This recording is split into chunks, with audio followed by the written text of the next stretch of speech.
주어진 모든 행운을 한꺼번에 소진하지 마십시오. 우주가 우리에게 선사하는 긍정적인 기운은 실로 다양합니다. 신체의 안녕부터 시작하여 소중한 인연, 그리고 물질적인 풍요와 명성 또한 그 갈래입니다. 그러나 지혜로운 성자께서는 다음과 같이 경계하셨습니다. 자신에게 도달한 운명을 남김없이 소모하지 말라고 말입니다. 천운의 흐름을 혼자서 다 차지하려 들지 마십시오. 그것은 마치 흐르는 물과 같아서 한꺼번에 쏟아버리면 이내 바닥을 드러내고 말기 때문입니다. 오히려 아껴두고 타인에게 베풀며 품어줄 때 그 기운은 거대한 강물이 되어 당신에게 되돌아옵니다. 반대로 탐욕의 눈이 멀어 전부 취하려 든다면 결국 메말라 버린 우물가에서 후회하게 될 것입니다. 이 영상은 우리가 행운을 대할 때 가져야 할 올바른 마음가짐에 대한 통찰을 담고 있습니다. 한 수행자가 스승의 발치에 앉아 그 깊은 뜻을 새기고자 질문을 던집니다. 일상이 불안하고 마음에 여유가 없는 분들에게 이 가르침이 고요한 안식처가 되기를 소망합니다. 아울러 이러한 깨달음을 통해 자신의 운을 키우고 수호하는 현명함을 함께 얻으시길 바랍니다. 첫째, 복이라는 것은 가득 채우는 것이 아니라 남기는 데서 시작됩니다. 구도자가 여쭈었습니다. 스승님, 세상 사람들은 많은 것을 소유하는 것이 으뜸 가는 즐거움이라 믿습니다.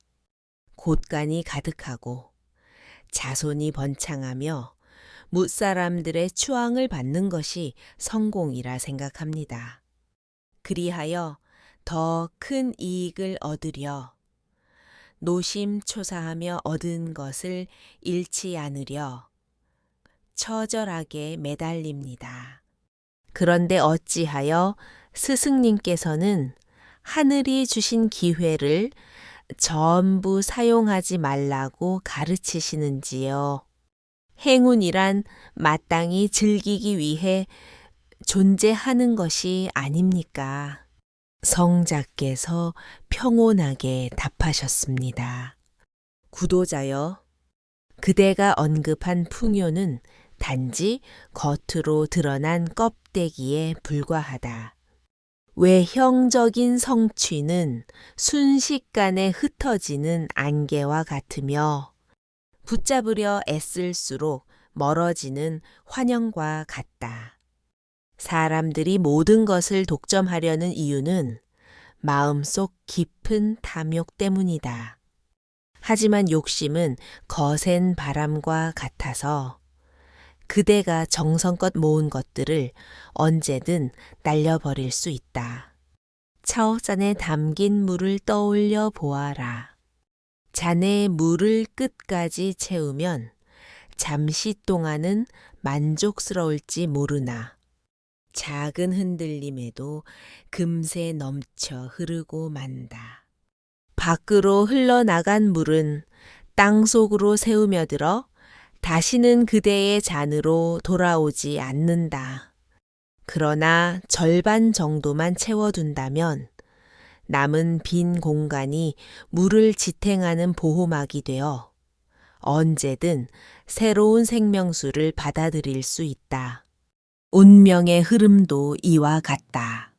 모든 것을 가지려는 자는 잃어버릴 채비를 하는 셈이고 조금이라도 남겨두는 자는 다시 채워질 기회를 만드는 것이다. 수행자가 고개를 끄덕이며 다시 질문했습니다. 스승님, 그렇다면 남들보다 적게 취해도 정말 괜찮은 것입니까? 경쟁자보다 덜 가지는 것이 오히려 손해를 보는 길은 아닐런지요. 성자께서 미소를 지으며 말씀하셨습니다. 타인과 자신을 비교하는 그 찰나에 이미 행운은 달아나기 시작한다. 운이란 본래 마음의 그릇에 달려 있으니 스스로 족함을 아는 이에게는 작은 것도 거대하게 느껴지고 끝없이 갈구하는 이에게는 산더미 같은 재물도 초라해 보일 뿐이다. 옛 선조들은 소박한 끼니에도 깊은 감사를 느꼈으나 현대인들은 창고에 곡식이 넘쳐나도 부족하다며 한탄한다. 이것이 운을 수호하는 자와 잃어가는 자의 결정적인 차이다. 또한 구도자가 물었습니다. 그렇다면 운을 남겨둔다는 행위는 구체적으로 무엇을 의미합니까? 재산을 쓰지 않고 쌓아두라는 뜻입니까? 아니면 삶의 환희를 억지로 참으라는 말씀입니까? 성자께서 차분한 어조로 설명하셨습니다. 행운을 남긴다는 것은 필요한 소비를 막으라는 뜻이 아니다. 진정으로 소용되는 만큼만 활용하고 남은 여유는 주변의 이웃과 나누라는 가르침이다. 또한 오늘의 쾌락에만 매몰되어 다가올 내일을 망각하지 말라는 경계다. 그대가 식사할 때 포만감을 넘어 과식하지 않고 남은 체력을 내일을 위해 비축하는 것과 같은 이치다. 대화를 나눌 때도 마음속에 있는 모든 말을 뱉어내지 말고 한마디 정도는 가슴 속에 묻어둘 줄 알아야 한다. 그러한 절제력이 바로 운을 지키는 견고한 성문이 된다. 모든 복락을 누리려는 자는 처음에는 크게 웃을지언정 결국 눈물 짓게 된다. 반면 행운을 아끼고 절제하는 이는 초기에는 고지식해 보일지라도 끝내 오랫동안 평온한 미소를 유지한다. 이는 대자연의 섭리와도 일맥상통한다. 봄에 거둔 씨앗을 배고프다고 전부 먹어치우면 여름에 자라날 싹이 없게 된다. 그러나 일부를 남겨 흙에 뿌리면 가을에 더 풍성한 결실을 보게 된다. 복을 남기는 행위는 미래의 씨앗을 보존하는 것과 같아 결국 더 큰 축복을 불러오게 마련이다. 제자가 감동하며 말했습니다. 스승님, 이제야 명확히 알겠습니다. 운을 다 소진하지 않는 것이야말로 행운을 영속시키는 비결이군요. 비워둠이 곧 또 다른 충만함이며 스스로를 다스림이 풍요의 출발점임을 깨달았습니다. 성자께서 고개를 끄덕이며 말씀을 맺으셨습니다. 그렇다, 구도자여. 진정한 복은 채워 넣는 욕심이 아니라 남겨두는 지혜에서 온다. 그대가 남긴 선한 기운은 곧 덕이 되고 그 덕은 다시 더 큰 행운을 불러들인다. 이 원리를 깨달으면 탐욕스럽게 모든 것을 취하지 않고 현명하게 갈무리할 줄 알게 될 것이다. 둘째, 욕심으로 모든 것을 취하려 들면 행운은 줄어듭니다. 수행자가 다시 의문을 제기했습니다. 스승님, 복을 적당히 누려야 한다는 말씀은 이해했습니다. 하지만 인간의 본성은 늘 결핍을 느끼고 더 많은 것을 원하게 됩니다. 어찌하여 욕망을 부리면 오히려 운이 감소하는 것입니까? 성자께서 조용히 타이르셨습니다. 제자여, 욕망은 타오르는 불꽃과 같다. 작게 관리하면 추위를 녹여주는 온기가 되지만 크게 키우면 집 전체를 태워버리는 재앙이 된다. 행운도 이와 마찬가지다. 탐욕으로 모든 것을 독점하려 하면 그 뜨거운 욕심이 복의 기운을 태워 없애버린다. 옛날 어느 자산가가 있었다.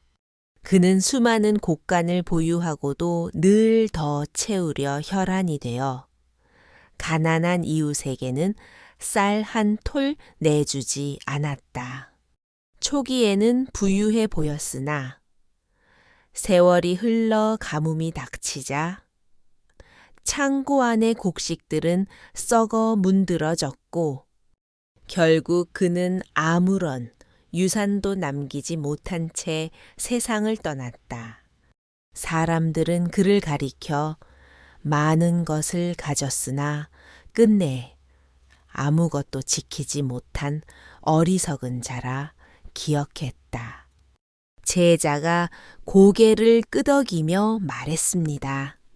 결국 과도한 욕심은 스스로를 파괴하는 불씨가 되는군요. 성자께서 말씀을 이어가셨습니다. 탐욕은 샘물을 마구 퍼올리는 것과 같다. 목이 마르다고 한꺼번에 길어 올리면 당장은 시원할지 모르나 이내 샘은 바닥을 드러낸다.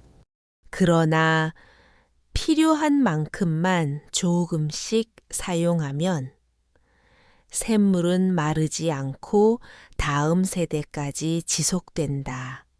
사람들은 찰나의 만족을 위해 온 힘을 다해 복을 쥐려 한다. 그러나 그 만족감은 결코 영원하지 않다. 스쳐 지나가는 바람처럼 사라지고 남는 것은 공허함 뿐이다. 구도자가 물었습니다. 스승님, 그렇다면 이 욕망을 줄이려면 어떤 노력을 해야 합니까? 인간의 마음을 다스리는 일은 너무나 어렵습니다. 성자께서 말씀하셨습니다. 욕심을 억지로 끊어내려 애쓰지 말고 그저 그 욕심을 가만히 관찰해 보아라. 욕망은 그대의 그림자와 같아서 도망치려 할수록 더 길게 드리워진다. 그러나 걸음을 멈추고 직시하면 그것이 실체 없는 허상임을 깨닫게 된다. 사소한 일상에도 감사하는 마음을 기르면 탐욕은 자연스럽게 잦아든다.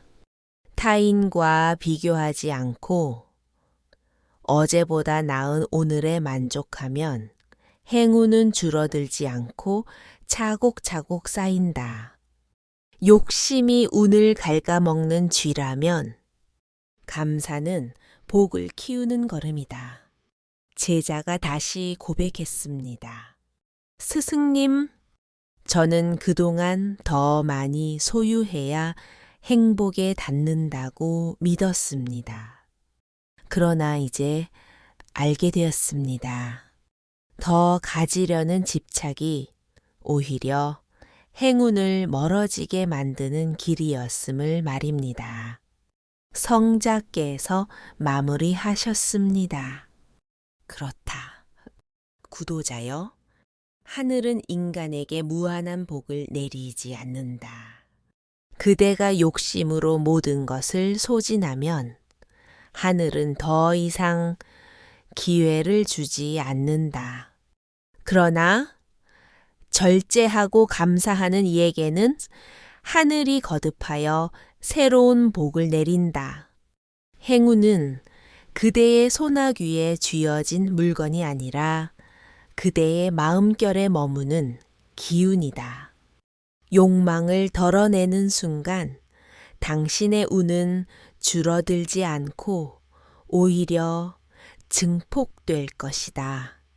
셋째, 나눔의 실천 속에서 행운은 더 거대하게 돌아옵니다. 스승님, 복을 다 쓰지 말라는 가르침을 깊이 새겼습니다. 또한 탐욕이 운을 해친다는 사실도 배웠습니다. 그렇다면 남겨진 행운은 어떻게 관리해야 합니까? 그저 가슴 속에만 간직하고 있어야 합니까? 성자께서 명쾌하게 답하셨습니다. 제자여, 행운은 생명력이 있는 씨앗과 같다. 그저 주머니 속에만 넣어두면 씨앗은 생기를 잃고 말라버린다. 하지만 비옥한 땅에 심고 타인과 나누면 그 씨앗은 싹을 틔우고 풍성한 열매를 맺는다. 복의 원리도 이와 같다. 그대가 혼자 움켜쥐고 있으면 작아지지만 세상으로 흘려보내면 더 큰 보답으로 돌아온다. 옛날 어느 마을에 2명의 농부가 살고 있었다. 한 명은 수확한 곡식을 전부 자기 창고에만 쌓아두었고, 다른 한 명은 일부를 떼어 공공한 이웃들에게 나누어 주었다. 처음에는 곡식을 쌓아둔 농부가 더 부유해 보였으나 시간이 흐를수록 상황은 역전되었다. 창고에 가두기만 한 곡식은 쥐와 벌레가 먹어치워 절반이 사라졌고, 나눔을 실천한 농부는 이웃들의 진심 어린 도움 덕분에 다음 해에도 풍년을 맞이했다. 베풀미 결국 자신을 구원한 것이다. 수행자가 깨달음을 얻은 듯 말했습니다. 결국 나눔이야말로 자신의 행운을 가장 안전하게 지키는 방법이군요. 성자께서 덧붙이셨습니다. 그렇다. 구도자여, 행운은 순환할 때 비로소 살아 움직인다. 물길을 막아버리면 웅덩이는 썩어버리지만 아래로 흘려보내면 맑은 강이 되어 흐른다. 그대가 가진 긍정적인 에너지를 세상으로 방출하라. 그러면 그 기운은 구름이 되어 비를 내리고 다시 그대라는 대지로 돌아올 것이다. 제자가 다시 조심스럽게 물었습니다. 하지만 스승님, 평범한 사람들은 나눌 때 자신의 것이 줄어든다는 공포를 느낍니다. 내 몫을 덜어내면 결국 가난해지는 것은 아닐까요? 성자께서 자애로운 목소리로 답하셨습니다. 진정한 의미의 베풀음은 결코 결핍을 초래하지 않는다.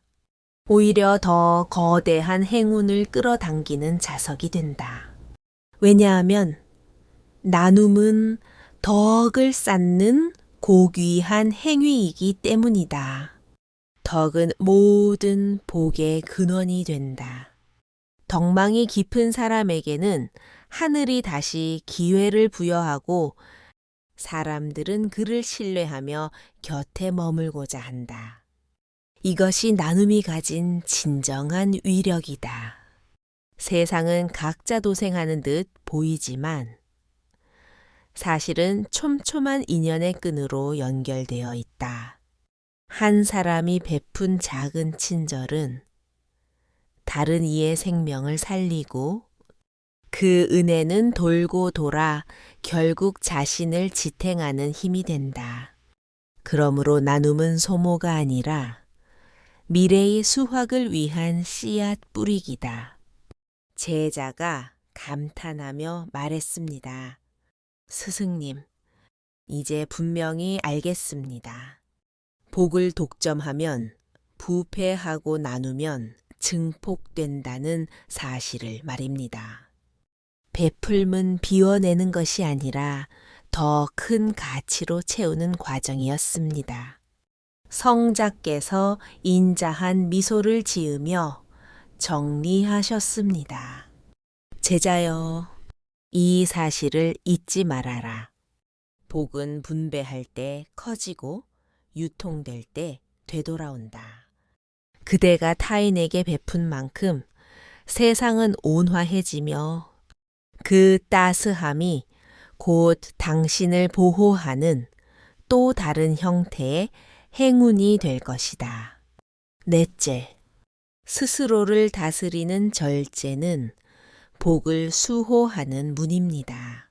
스승님, 나눔의 가치는 가슴 깊이 각인되었습니다. 하지만 인간의 마음에는 여전히 더 많이 누리고 싶어 하는 갈망이 존재합니다. 맛있는 음식을 보면 더 먹고 싶고, 돋보일 기회가 생기면 자신을 더 과시하고 싶어집니다. 어떻게 해야 이 욕망을 제어하여 소중한 복을 지킬 수 있겠습니까? 성자께서 대답하셨습니다. 구도자여, 절제는 행운을 가두어 지키는 튼튼한 문과 같다. 문이 없는 집은 쉽게 무너지고 둑이 없는 강물은 범람하여 주변을 망친다. 절제가 결여된 행운은 오래 지속될 수 없으며 절제를 아는 복은 결코 쇠퇴하지 않는다. 인간의 삶을 면밀히 관찰해 보아라. 음식은 필요 이상으로 섭취하면 질병이 되고, 언어는 진실을 넘어 과해지면 타인에게 상처를 입힌다. 재물 또한 요긴한 만큼만 사용하면 삶의 버팀목이 되지만 탐욕으로 축적하면 스스로를 짓누르는 짐이 된다. 이 모든 불행이 절제하지 못한 복의 결과물이다. 수행자가 다시 질문했습니다. 스승님, 그렇다면 진정한 절제란 무엇입니까? 단순히 참고 인내하는 것입니까? 아니면 욕구를 강제로 억압하는 것입니까?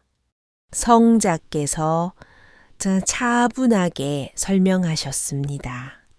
절제는 억압하는 고통이 아니라 스스로를 알아차리는 지혜다. 더 소유할 능력이 있어도 멈출 줄 아는 것. 말하고 싶은 순간에도 침묵을 선택하는 것. 행동할 수 있어도 한 번 더 숙고하는 것. 그것이 진정한 절제다. 옛 현인들은 우물에서 물을 기를 때 두레박의 절반만 담았다. 가득 채우면 무게 때문에 힘들고 물이 넘쳐 결국 헛수고가 되기 때문이다. 절반만 담으면 몸이 가뿐하고 여러 번 반복해서 물을 길어 올릴 수 있었다. 절제야말로 행운을 장기적으로 활용하게 만드는 원동력이다. 제자가 깨달음을 얻고 말했습니다. 스승님, 저는 늘 뒤처질까 두려워 더 많이 움켜쥐려만 했습니다. 하지만 오늘 말씀을 들으니 멈춤의 미학이야말로 진정한 지혜임을 깨달았습니다. 성자께서 격려하며 말씀하셨습니다. 그렇다, 애자여. 절제는 결핍이 아니라 수호다. 자신을 다스리는 사람은 현재 가진 운을 오랫동안 보존하고, 절제하지 못하는 사람은 이미 손에 쥔 복마저 허비한다. 그러므로 그대는 항상 마음속에 경계의 문을 세워라. 욕망의 파도가 밀려와도 그 문을 닫아걸 수 있어야 한다. 절제는 차가운 금욕이 아니라 당신의 삶을 따뜻하게 지켜주는 지혜다. 그대가 이 원리를 터득하면 행운은 흩어지지 않고 영원히 당신 곁에 머물 것이다. 5째, 사소한 복에 감사하는 마음이 거대한 행운을 부릅니다. 스승님, 절제가 복을 지키는 요체라는 사실을 배웠습니다. 하지만 사람의 시선은 자꾸만 거창한 것만을 쫓게 됩니다. 작은 행운은 하찮게 여기고 눈에 띄는 큰 성취만을 바라는 마음이 가시지 않습니다. 어떻게 해야 소박한 일상 속에서도 만족과 감사를 찾을 수 있겠습니까? 성자께서 미소를 머금고 말씀하셨습니다. 구도자여, 작은 복을 귀하게 여기는 이에게 거대한 행운이 깃들고 사소한 복을 무시하는 이는 큰 기회조차 박탈당한다. 운이 크기는 객관적인 수치에 있지 않고 그것을 수용하는 사람의 마음 그릇에 달려 있다. 봄날 들판에 이름 없이 피어난 작은 꽃 한 송이를 보아라. 그 꽃의 아름다움을 발견하는 이는 봄의 정취 전체를 누리는 것이요. 그것을 밟고 지나가는 이는 계절의 경이로움을 연경 알지 못한다. 이와 마찬가지로 일상의 작은 기쁨 하나에도 진심으로 감사하는 이는 삶 전체가 축복으로 가득 차게 된다. 제자가 고개를 끄덕이며 말했습니다. 스승님, 하지만 작은 복들은 평소에 눈에 잘 띄지 않습니다. 사람들은 대개 자신에게 없는 것만 한탄하고 이미 가진 것들은 당연하게 여기기 때문입니다. 성자께서 답하셨습니다. 그렇기에 마음을 닦는 수행이 필요한 것이다. 아침에 눈을 떠 새로운 하루를 맞이함이 복이요. 따달한 밥 한 그릇을 대할 수 있음이 복이다. 육신이 크게 아프지 않고 사랑하는 사람들과 안부를 나눌 수 있음 또한 커다란 행운이다. 이러한 미세한 축복들을 알아차릴 때 비로소 거대한 운명의 흐름이 당신에게 머물게 된다. 짧은 일화 하나를 들려주마. 한 나그네가 길을 걷다 갈증을 느껴 옹달샘 물 한 모금을 마셨다. 그는 그 물이 너무나 고마워 하늘을 향해 정성껏 감사의 기도를 올렸다. 그때 지나가던 노승이 그를 보고 말했다. 그대는 이미 세상에서 가장 부유한 사람이 구려 모든 현상을 복으로 바라보는 눈을 가졌기 때문이요.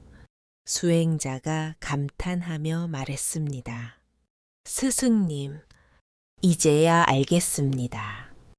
행운의 가치는 크고 작음의 문제가 아니라 제가 얼마나 감사할 줄 아느냐에 달려 있었군요. 성자께서 말씀을 정리하셨습니다. 그렇다.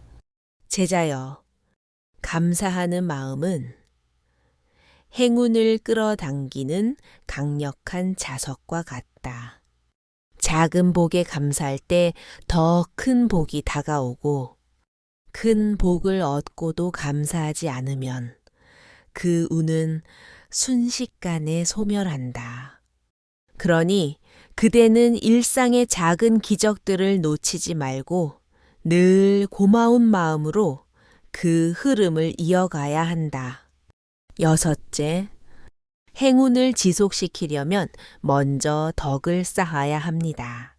스승님, 지금까지의 가르침을 통해 복은 절제하고 나누며 감사해야 한다는 것을 명확히 배웠습니다.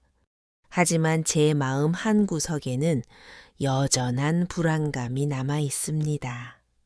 혹시 지금 누리는 이 평온이 언젠가 사라지지는 않을지, 어떻게 하면 이 행운을 영원히 지속시킬 수 있는지 궁금합니다. 성자께서 고요한 어조로 대답하셨습니다. 구도자여, 행운 그 자체는 한 곳에 오래 머물지 않는 속성을 지녔다. 복은 바람처럼 찾아왔다가 덕이라는 견고한 그릇이 준비되어 있어야만 그 자리에 정착한다. 덕이 없는 사람에게 행운은 잠시 머무는 손님일 뿐이지만 덕을 갖춘 사람에게 행운은 깊이 뿌리를 내리는 나무가 된다. 제자가 다시 질문했습니다. 스승님, 그렇다면 덕이란 구체적으로 무엇입니까?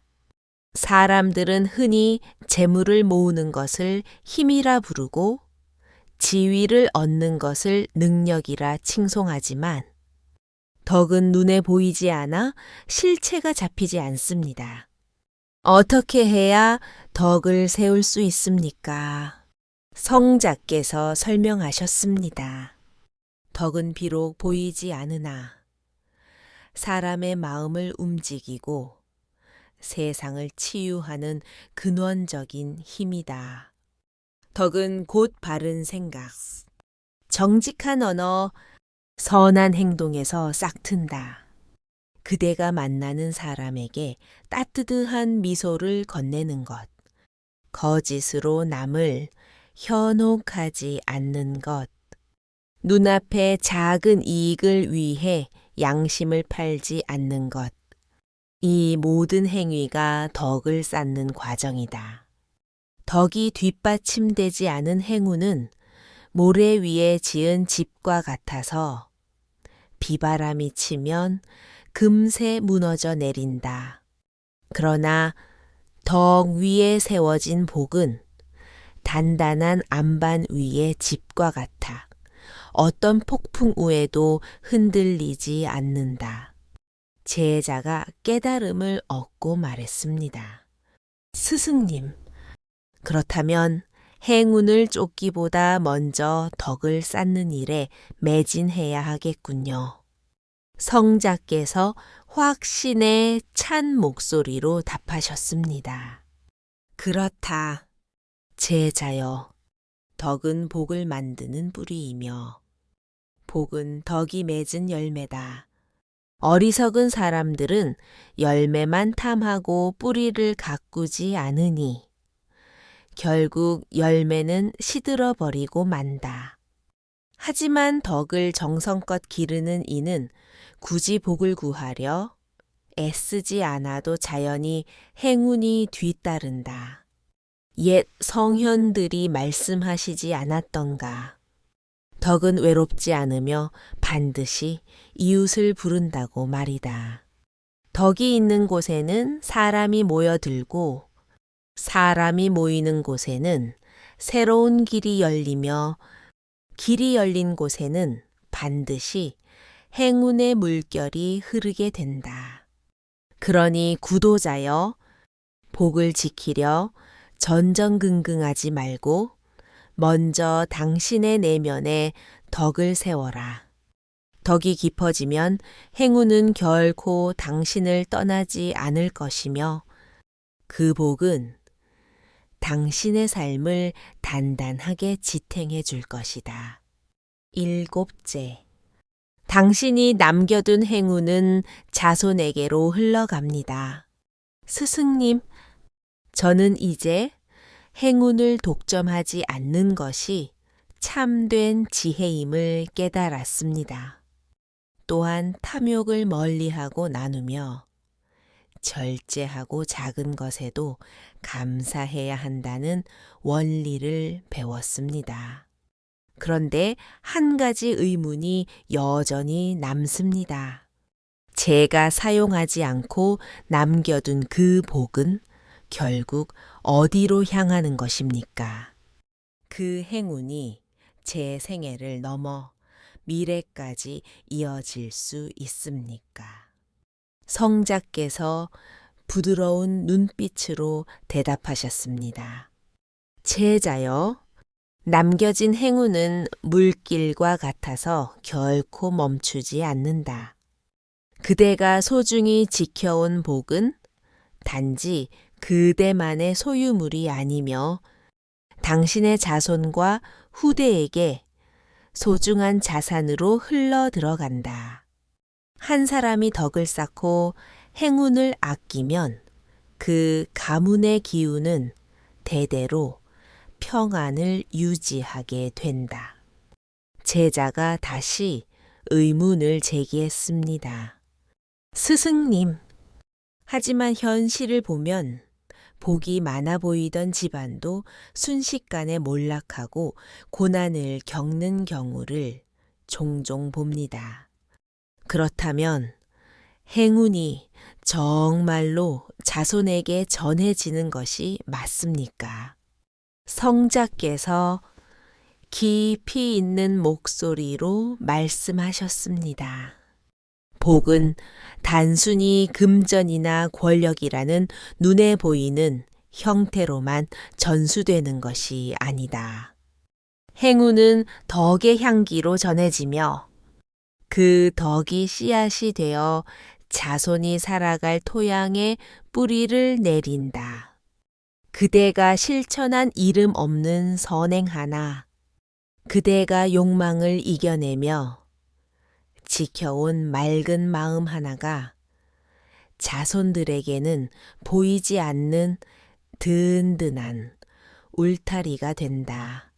그 보호막 안에서 자손들은 큰 재앙을 피하고 혹여 삶의 길을 잃더라도 다시 올바른 방향을 찾게 된다.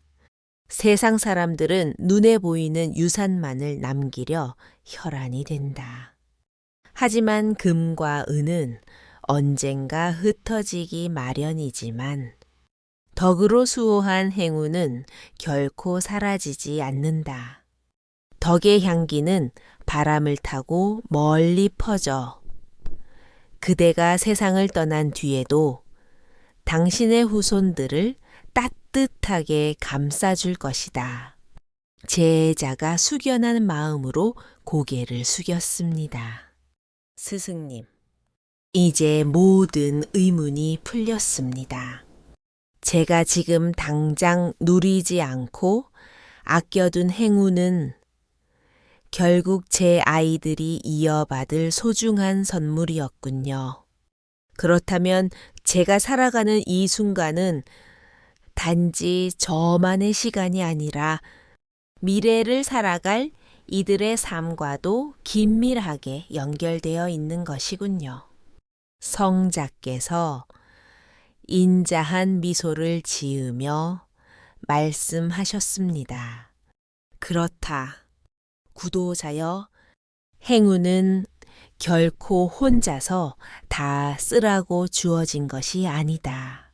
우주가 내린 복은 유구하게 흐르는 강물과 같아서 그대가 전부 마셔버리지 않아야 다음 세대가 목을 축일 수 있다. 그러니 눈앞의 복을 다 취하지 말고 넉넉히 남겨두어라. 그 비워둠이 곧 자손들이 누릴 축복의 근원이 된다. 그리고 마지막으로 이 사실을 명심하여라. 행운은 그대가 소유한 것이 아니라 잠시 맡아 전달하는 것이다. 오늘 그대가 남긴 복이 내일의 튼튼한 울타리가 되고 그 울타리 안에서 당신의 자손들이 영원한 평온을 누리게 될 것이다. M.